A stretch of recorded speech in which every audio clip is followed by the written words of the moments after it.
అలా ఇంటి ఎయిర్స్ పెంచుకొని అట్లా చేసుకుంటూ గబ్బర్ సింగ్ సినిమాకి కట్ చేసేసాను. హరిశంకర్ గారు కానిస్టేబుల్ క్యారెక్టర్ ఇచ్చారు, అది మన పవన్ కళ్యాణ్ గారు పక్కన. సో అప్పుడు ఇక నేను ఈ గెటప్ వచ్చేసాను ఇక.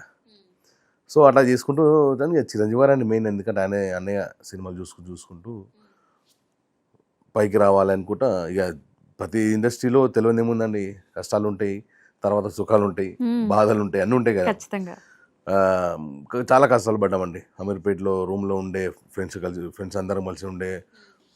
ఎవడో వచ్చి సినిమా తీస్తా అని చెప్పి పిలవడము, ఆఫీస్లో ఫ్లెక్సీలు వేసి పెట్టడం. ఫ్లెక్సీ అంటే ఆ టైంలో 20 years బ్యాక్ ఫ్లెక్సీ అంటే అది మనం డబ్బులు ఇస్తే తీస్తారనేది మనకు తెలియదు. అది ఒక బ్రాండ్ అంటారే, సినిమా పోస్టర్ వేసేసి వాడు సినిమా తీస్తా అని చెప్పి పిలిచాడు.